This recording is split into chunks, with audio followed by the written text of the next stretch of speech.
Javier Milei en una entrevista impecable con el pelado Trebuch en La Nación Más, hablando sobre muchísimos temas, y arrancó bastante fuerte contra todo el periodismo, prácticamente contra todo el periodismo en sí, porque hay poquísimos periodistas que realmente hacen valer su trabajo verdaderamente. En serio, yo lo digo, si la pauta no hubiese existido nunca en los medios de comunicación, mamita, el periodismo sería otra cosa hoy. Hasta la misma gente ya se cansó de escucharlos, digamos la verdad. La gente ahora prefiere informarse más por medio de streams o por la red social X. Punto. Y eso es lo que les molesta, obviamente, y después estos tipos te salen a llorar libertad de prensa, libertad de expresión. Dios mío, la doble vara en este país, hermano. Desde que cortó la pauta oficial este gobierno, y mamita, no sé, todavía ni puedo contar todavía el periodismo que se ofendió con esa medida tremenda. Y obviamente hablando también sobre el rumbo económico, sobre su agenda internacional y muchísimo más. Yo no te voy a spoilar absolutamente nada más, y como siempre te digo, suscríbete y nos vemos en la próxima, que te dejo con la nota del presidente con el pelado Trebuch. Nos vemos.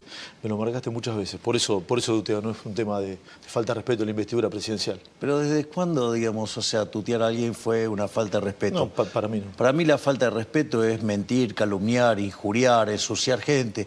Y lo puedes hacer con mucho respeto, ¿eh? Con un lenguaje florido, pulcro, y faltar el respeto de manera brutal y ser profundamente violento, aún usando palabras suaves y lindas. Te juro que iba a empezar la entrevista por otro lado, pero ya que me abriste la puerta con eso, y hoy escribiste un comentario muy fuerte en Twitter que dice periodistas, y ayer en una entrevista en Estados Unidos también fuiste muy duro. No, yo no fui duro. A ver. Yo fui sincero y yo describo cuál es mi experiencia sobre gran parte del periodismo. Y de hecho el tuit arranca haciendo referencia a gran parte del periodismo. Es decir, con lo cual, el que se siente aludido, problema de él. Desde mi punto de vista, gran parte del periodismo le gusta el boxeo de muy alta violencia, pero llegando a niveles de violencia enorme, pero con la situación particular de que el contrario tiene que estar atado de pies y manos. De modo tal que el periodista puede golpear con toda la violencia que quiera, se puede hacer el Muhammad Ali, o Cassius Clay, según como quieran decirle, ¿sí? Y pegarle todo lo que quiera y hacerse el crack y todo. Bueno, esa situación lo que generó es que generó mucha, digamos, la gente ha sido muy golpeada y muy maltratada por el periodismo. Sin lugar a dudas, en mi caso, a mí me han hecho la campaña más sucia de la historia y mucha parte del periodismo ha sido cómplice de eso. Ha sido cómplice. Entonces, en ese sentido, una de las cosas maravillosas... ¿Cómplice qué es? En el ataque, decís vos. Obviamente, claro, se han prestado a hacer ese ataque. Y muchos lo han hecho por dinero, obviamente, y otros por favores políticos. Entonces, en ese sentido, ¿qué es lo que pasa? Lo maravilloso de la tecnología y de las redes sociales es que, o la propia plataforma Twitter, ahora X con Elon Musk, es que justamente lo que han permitido es darle voz a los que no tenían voz. Entonces ahora los periodistas se encuentran con que, primero, que no son púgiles tan hábiles como creían. ¿Y qué pasa? Y el rival está fortalecido por haber sido golpeado de manera tan violenta y desigual. O sea, entonces, digamos, o sea, generó gente más resistente y entonces no, digamos, las redes sociales rompieron esas ataduras y ahora, digamos, o sea, si el periodista quiere pegar y hacerse el guapo y todas esas cosas que hacen, bueno, lo que tiene que saber es que se la van a devolver. Se la van a devolver. Entonces, si vos querés agarrar, mentir, calumniar, injuriar, digo, o en algunos casos que han extorsionado gente, bueno, entonces ahora lo que tenés que saber es que te vas a bancar el vuelto. Es decir, va a haber alguien que te va a contestar. Entonces, y acá es... Hay periodistas que extorsionaron gente. Sí, claro que hay periodistas que extorsionaron gente. Digamos, básicamente te tiraban una carpeta y te decían, bueno, vos o le dabas plata para que calle o te carpeteaban. Y el punto es que la carpeta era mentira. Y le decías que era mentira y aún así No les importaba. Entiendo que eso debe ser la excepción, no la regla. Y, digamos, algunos periodistas con mucho prestigio hacían eso. De hecho, digamos, un director de noticias de un medio, yo mismo lo escuché decir que, digamos, tener un medio de comunicación era como poner una pistola en la mesa. O sea, y que si vos no le ponías la plata que quería, te disparaba en la cabeza. Te tengo que preguntar quién, soy periodista. No, digamos, o sea, averigualo, pero es en algún lugar donde vos trabajaste. En alguna vez. Entonces, en ese contexto, y eso lo dijo en un festejo de su cumpleaños que yo vivía cerca de la casa. En ese contexto, ¿qué es lo que pasa? Hoy, digamos, porque acá hay otra cosa. Es decir, los periodistas tenían el monopolio de la opinión. Entonces, ¿qué es lo que pasa? Te mentían, te calumniaban, te injuriaban, te ensuciaban, decían cualquier cosa y te la tenías que bancar porque tenían el monopolio del micrófono. Ahora tienen que competir, ahora esto es llano. Es decir, ¿por qué la gran mayoría de los periodistas que están sucios y que son de lo más roñoso y más basura odian Twitter, odian X? Porque ahora, cuando mienten, quedan expuestos automáticamente. Dame un segundo. Sí. El archivo es instantáneo. Esto es muy interesante porque antes te la tenías que callar, ahora se la podés devolver. Es decir, una de las cosas que a mí me pasa es, vos querés mentir, ahora, bancate porque yo te voy a contestar. Es decir, yo no me voy a quedar callado. Y acá hay otro tema más. El periodismo a mí me parece una de las actividades más nobles de todas. Pero esencialmente, ¿quién es la estrella en el periodismo? La noticia. El periodismo de opinión hizo que algunas personas, que son como una suerte de océano con 1 centímetro de profundidad, se creyeron que eran, digamos, dioses y que vos no lo podías tocar y que además, si querían, te estropeaban la vida. Entonces, en ese sentido, yo te digo, mirá, la realidad es que para hacer periodismo de opinión, ahí hay algún problema. Porque vos te vas a poner a opinar de temas que no sabés y puede ser que cuando te toca la vuelta, te sacudan. Entonces, vos querés, por ejemplo, querés ponerte, yo los veo, opinar de economía, y son brutos, dicen cosas que son verdaderamente barbaridades. Entonces, bueno, voy y le contesto. O a veces mienten descaradamente. Es decir, yo... ¿Cómo te gusta el dato falso o la opinión contraria? ¿Qué es lo que te molesta? No, a mí lo que me molesta es la mentira.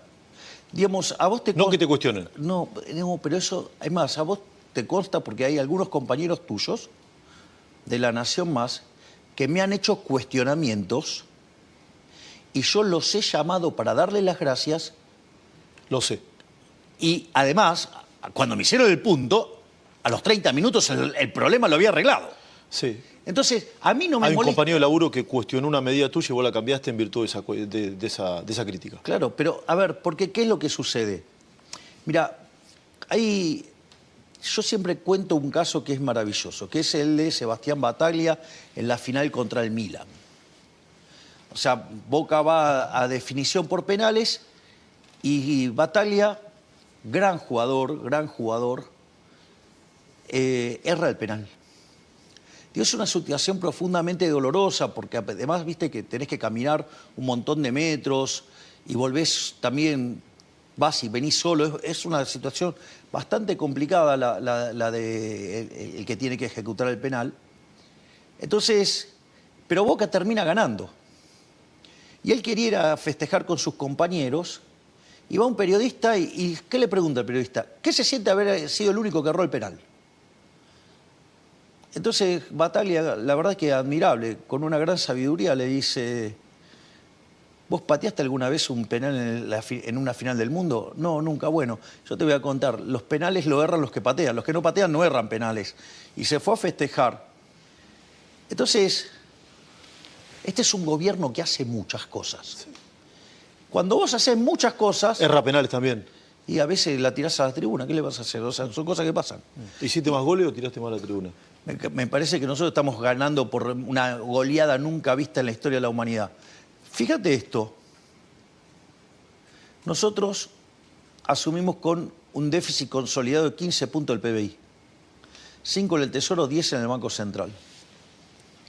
Eso estaba generando un descontrol inflacionario, que de hecho la inflación mayorista en el mes de diciembre fue 54%, algo que si vos lo analizaste da 17.000%. Además teníamos un desequilibrio monetario equivalente 2 veces al del Rodrigazo. El Rodrigazo fue en el gobierno de María Estela Martínez de Perón, digamos, se libera el mercado de cambios porque habían fijado precio y financiaban déficit fiscal con emisión monetaria, una atrocidad monstruosa, y que multiplicó la inflación por 6, la llevó de 30 al 180%, y quintuplicó la pobreza de 5 a 25, o sea, una cosa verdaderamente aberrante. Bueno, nosotros teníamos el doble de desequilibrio que eso. Después, por ejemplo, teníamos una situación de desequilibrio en el balance del Banco Central que era peor que la hiper de Alfonsín, la previa. Con lo cual, digamos, eso fue un experimento que dejó 5.000% de inflación y que Alfonsín terminó huyendo de su gobierno 6 meses antes. Y además teníamos indicadores sociales de base peores que los del 2001. O sea, 3 crisis en una. Claro. 3 megacrisis en una. Claro. En un solo Con lo momento cual, histórico. mucho peor. De hecho, si hubiera estallado la hiper, nosotros hubiéramos ido a niveles de pobreza entre el 90 y el 95%. Ahora, mirá qué interesante, porque nosotros teníamos que enfrentar entonces el problema del déficit fiscal, 5 puntos del PBI, el cuasi fiscal por 10 puntos del PBI, que es el déficit en el Banco Central. El gobierno anterior, todo lo que eran los pasivos remunerados, que eran el equivalente de 4 bases monetarias, de estar en un plazo de cerca de 120 días promedio, lo llevaron a un día. Esto quiere decir que podríamos haber quintuplicado la cantidad de dinero en un día. ¿Vos te imaginás el desastre de quintuplicar la cantidad de dinero en un día? No solo eso, teníamos deuda en pesos venciendo, ¿sí?, por el equivalente de 90.000 millones de dólares. Digamos que a ese momento vendrían a ser como 9 bases monetarias más. Podría haber explotado la Argentina, digamos. No tengas ninguna duda. Estaba armado para que explotara y para que en diciembre empezaran los saqueos y en enero ya volviera el peronismo al poder. ¿Cómo eso? La primera vez que lo contás eso. ¿Cómo es eso? Claro, era una bomba armada para que...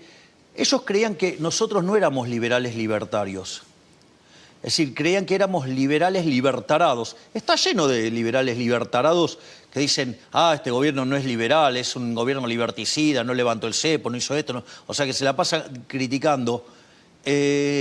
Bueno, si hubiéramos aplicado las medidas que decían esos imbéciles, teníamos la hiper, ¿sí?, con 90 y pico % de pobreza, y en ese contexto, digamos, se iniciaban los saqueos, el peronismo, digamos, una técnica muy normal en ellos, y, digamos, nos hubieran sacado en enero, ya no estábamos más, y todo lo que hubiera pasado le hubieran echado la culpa a la idea de la libertad y seguramente hubieran generado por lo menos 20 años más de este sistema colectivista. Pero déjame, porque todavía falta más. A ver. Teníamos 50.000 millones de dólares de deuda de la CIRA, con lo cual, si no arreglábamos la cuestión comercial, la economía se paraba porque no podía importar insumos. Teníamos 10.000 millones de dólares o un poco más de deuda con los pagos de dividendos. Teníamos, además, reservas internacionales netas negativas por 12.000 millones de dólares. Entonces, ese era el cuadro de situación que nosotros teníamos. Entonces, dijimos, bueno, para cortar la inflación hay que cortar la emisión monetaria. Eso tenía dos fases iniciales. La primera era ir a déficit cero. Nosotros hacemos el postulado de que íbamos a ir a déficit cero durante el 2024. Nos dijeron que estábamos locos, era lo más suave que nos dijeron, que era imposible ajustar más que un punto del PBI por año, pero que eso ya era casi delirante. ¿Y qué vas a poner un plan Bonex también? Sí, ahora eso voy cuando voy a la parte monetaria. Y en ese contexto, que era imposible. Nosotros, de hecho, nos encontramos con el programa del Fondo Monetario Internacional caído, porque, digamos, el gobierno anterior lo había violado sistemáticamente. Teníamos vencimientos de deuda en dólares por 25.000 millones de dólares, gran parte con organismos multilaterales, y había que poner en caja el programa. Eso, en términos generales, te tarda, digamos, 3 meses. ¿Sabes cuánto tiempo lo resolvimos nosotros? ¿Cuánto? Un fin de semana. Imagínate la fuerza que tenía el programa. El Fondo Monetario Internacional, la verdad que dijo, bueno, estas son las metas de ustedes, con que le cumpliéramos las metas que había dado el gobierno anterior, lo cual implicaba un sobreajuste, digamos, les alcanzaba. No, el fondo no creía que podíamos hacer lo que hicimos.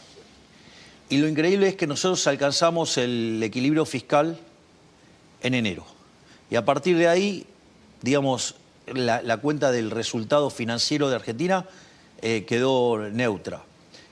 Esto tuvo varios impactos. Hay uno que es el más fácil y es que si vos no tenés déficit financiero, la deuda no crece. Si la deuda no crece, la relación deuda-producto cae.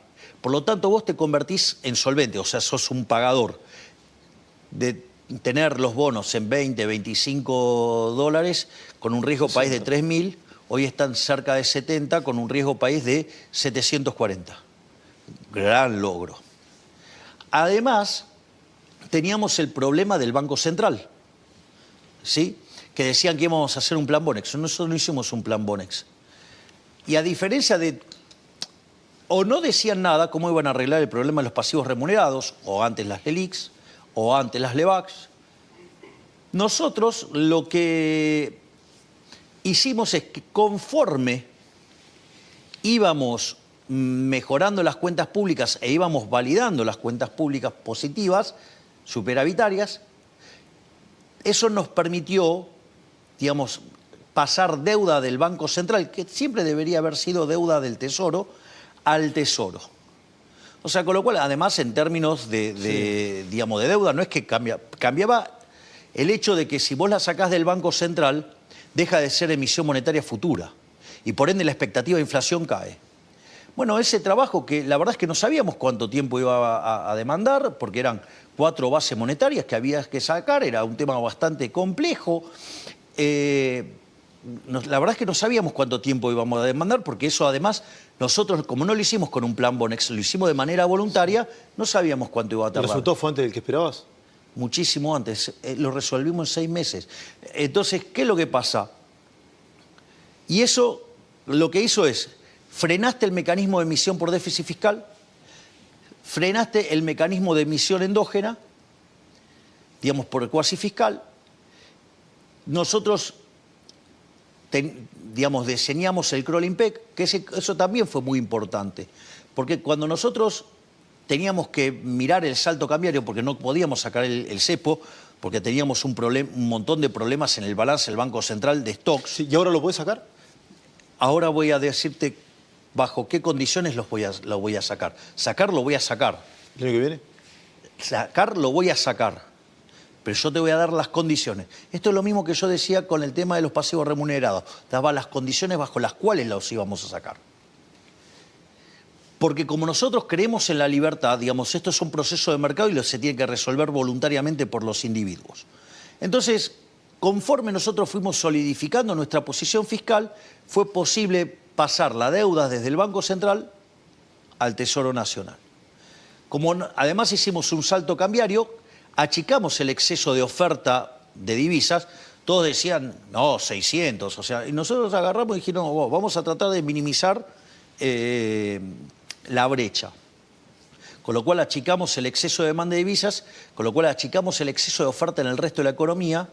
Por ende, digamos, cayó menos la actividad, cayó menos el empleo, cayeron menos los salarios reales y hubo menos pobres e indigentes de los que podría haber habido. Eso también fue una cuestión de estrategia y de diseño.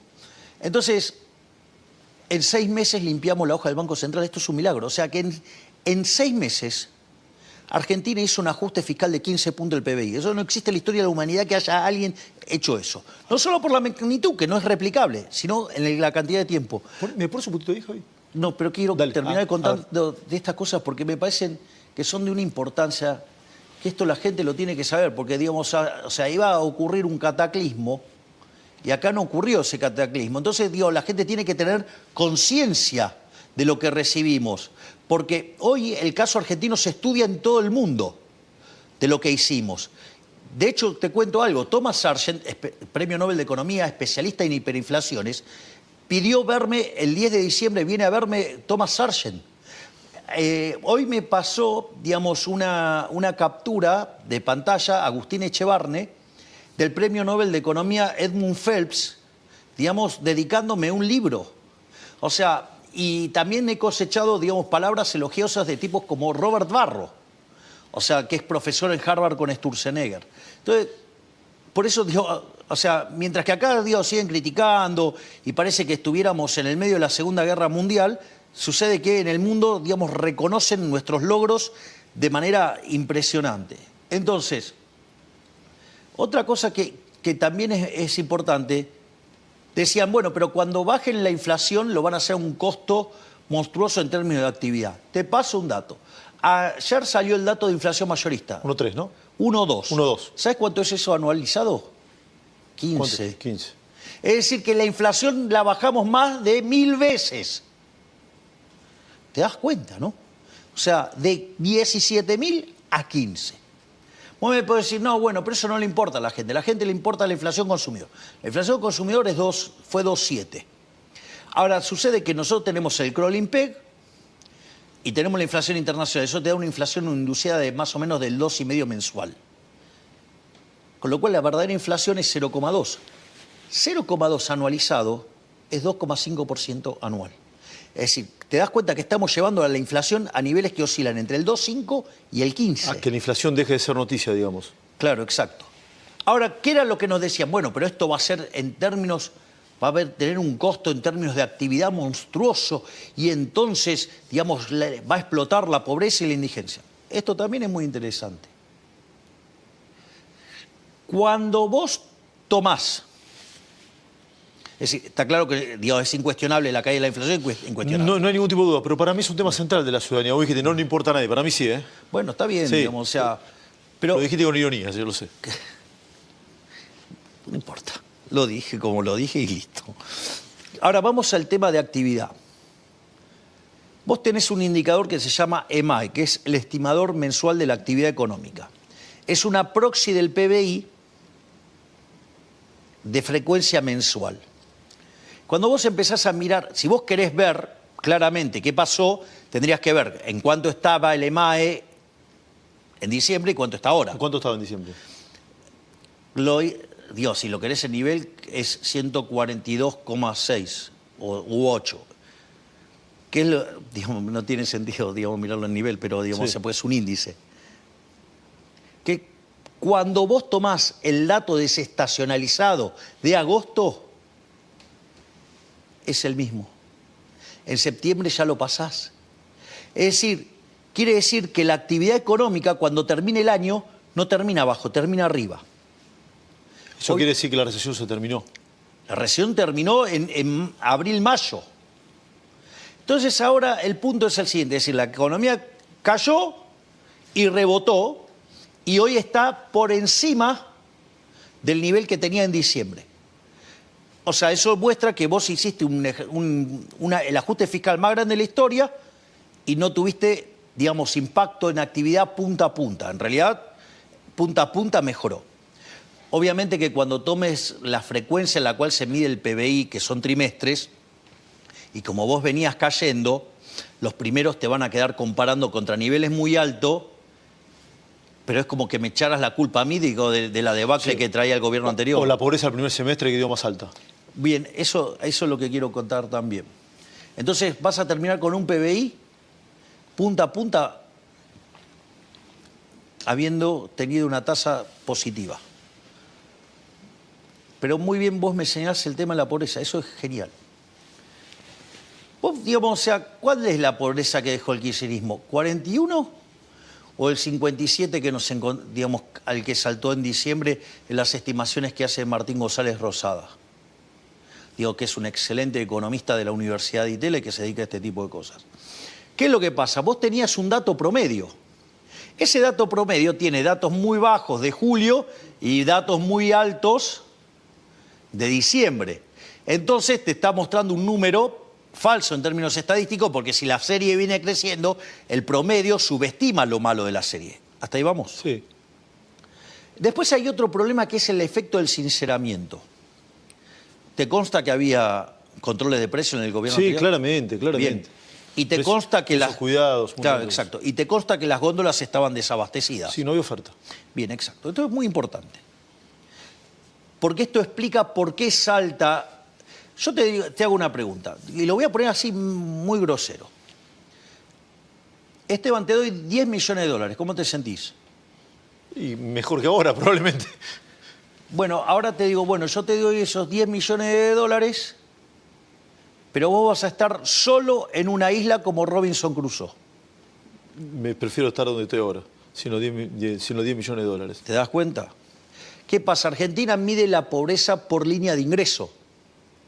O sea, y en realidad vos computás una canasta, la básica alimentaria para la línea de indigencia y la básica total, que es una combinación lineal de la de indigencia, digamos, o la alimentaria, y eso, digamos, por algo que se llama coeficiente de Engel, y te da la canasta básica total, y eso es los ingresos que vos necesitas tener para no caer en la pobreza. No caer en la pobreza. ¿Qué es lo que pasa?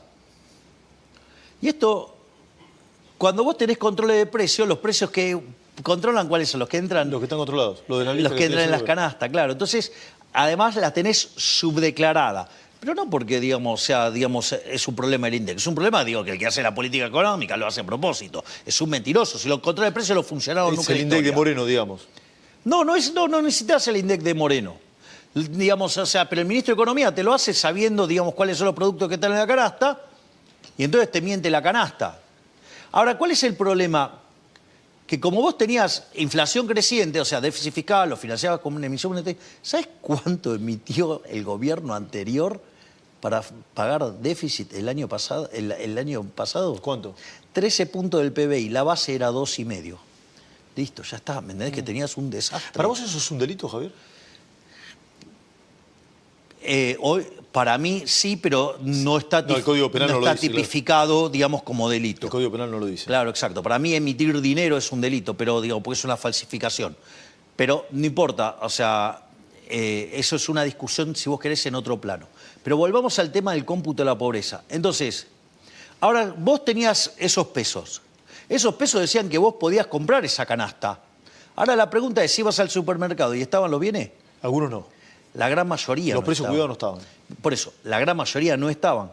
Quiere decir que vos tenías un indicador de pobreza que ya tenía el problema que traía el rezago y tenía el problema que además los productos no estaban en la góndola. ¿Y hoy eso está bajando, Javier, o no? Pará, porque esto es importante.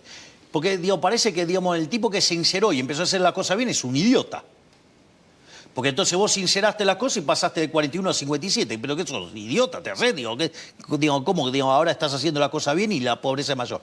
Y porque ahora suponete lo siguiente.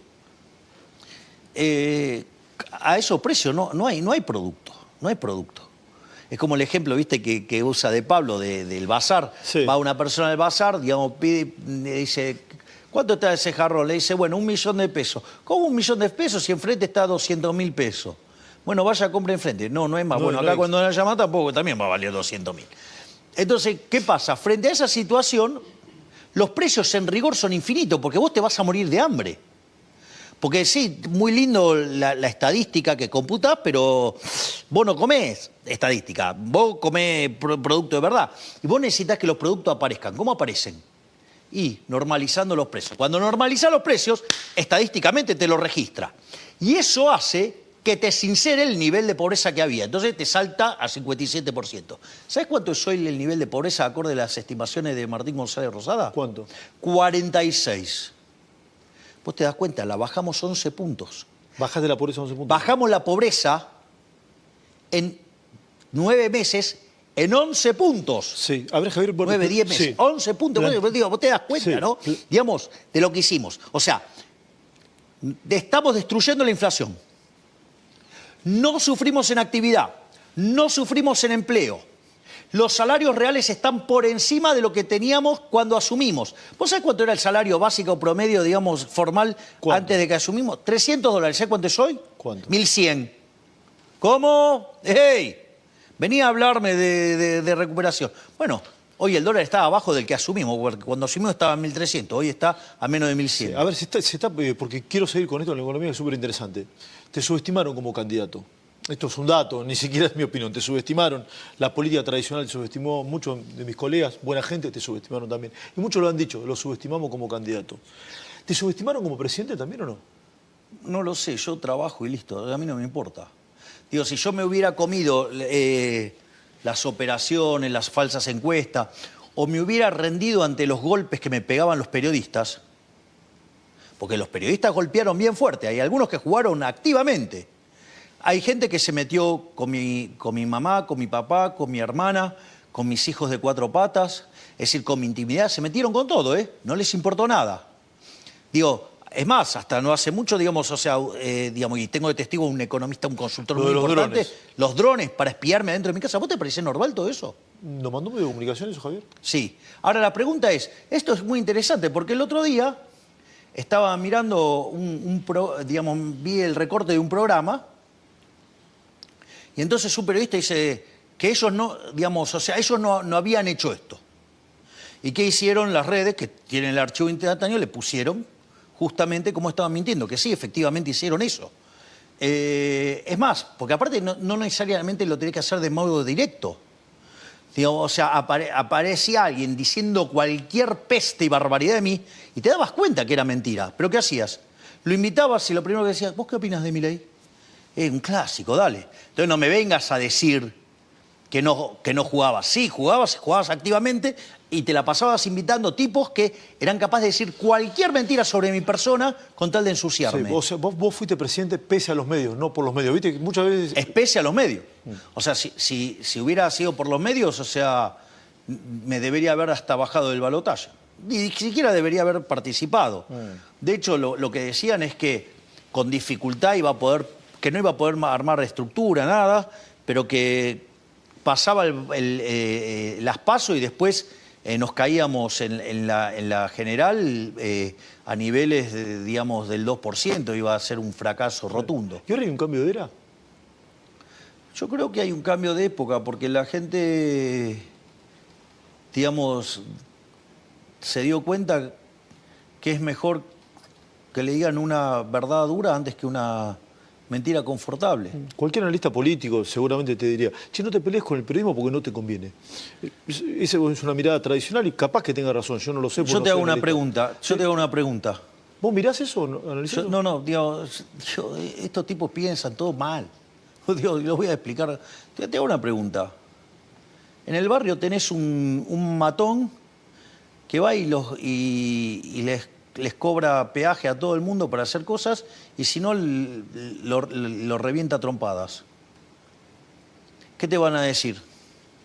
No, con ese no te metas. Ah, o sea, tenés que ser esclavo. No es mi caso. ¿Vos te querés meter con todos? Me estoy metiendo con todos. Digo, y con los que me metí es con el periodismo, porque de hecho les corté la pauta. Y cuantos más los escuchás gritar es porque más sucios están.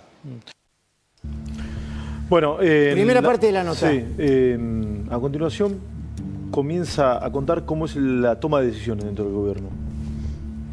Alguno dice, ¿mira o no las encuestas, Milei? Debe mirar. Sí, ¿decide en función de las encuestas, sí o no? Yo creo que no, lo va a responder él. Sí, lo responde él en un instante nada más y cuando aborda el tema de la toma de decisiones habla de la vicepresidenta de la Nación, Victoria Villarroel. Se van a sorprender lo que dice. Este es uno de los títulos, que sin quizá duda. el título, ¿no? Sin duda, sin duda. ¿Seguimos, Luis? Por favor. Vamos. Muchas veces se planteó, Milei gobierna con las encuestas. Yo alguna vez dije, me parece que hace todo lo contrario de lo que dicen las encuestas. Si hubiese hecho caso a la encuesta no sería presidente. ¿Cómo es tu relación, la toma de decisiones con las encuestas? A ver, yo lo voy a poner en estos términos. A mí me votaron con un mandato muy claro. A mí me pedían que baje la inflación y que termine con la inseguridad. Sí, coincido. Y si hay algo que caracterizó mi campaña, es la honestidad diciendo lo que iba a hacer. Con lo cual, lo que implicó que me pegaran todos por lo que yo iba a hacer y nadie decía, ¿te acordás del chanta del siniestro diciendo plan integral, plan integral, plan integral? Pero nunca te contestaba qué iba a hacer. ¿Plan integral? Sí, obvio, sí, el siniestro. Uno de los políticos más roñosos de la Argentina, digamos, a la par de Massa, Lustó, tanto eso, están todos en el mismo nivel. ¿Y Cristina? Cristina también, digamos, o sea, Cristina es deplorable. Sí. ¿Te pusiste contenta con la condena o no? No me corresponde, digamos, a mí expresar sentimientos sobre el tema, menos siendo el Poder Ejecutivo. Digo, lo que sí me gusta es que el Poder Judicial avance sobre cosas que en otros casos no han avanzado nunca. La han tirado a la tribuna siempre. Y si hay algo que a mí me congratula es que durante este gobierno se condenó a Irán por los atentados Es verdad. que han cometido en Argentina y se ha condenado a Cristina Fernández de Kirchner. Viste que hay una discusión en Argentina si a este gobierno le conviene enfrentar o no a Cristina. No, pero quiero ir con con el tema las encuestas. de las encuestas. Entonces, es más, yo fui muy claro en mi programa de gobierno. En lo económico, fíjate que yo iba con una motosierra, Sí. digo, modelo que lo está copiando un tal Elon Musk. Y los más te copió la motosierra. De hecho, interactúo con él y con Habeck, no me sale bien ahora el nombre. Digamos, porque no es con quien yo interactúo con él. Y, digamos, con el modelo Sturzenegger para desregular. ¿Hablas con WhatsApp seguido con él? No es por WhatsApp, nosotros nos comunicamos directamente por el directo de Twitter, de X. Sí, porque ese, digamos, lo tiene todo el tiempo a mano. Entonces, básicamente, por un lado, la motosierra, el ajuste fiscal. Por otra parte, nosotros hablamos de competencia de monedas. Después le pusieron dolarización, pero siempre fue competencia de moneda. Hoy existe competencia de moneda. ¿Sabes que si vos quisieras hacer una transacción hoy en dólar, bueno, lo que quieras lo puedes hacer? Lo puedo hacer. Lo que quieras, puedes hacer la moneda que se te dé la gana. Tema no menor.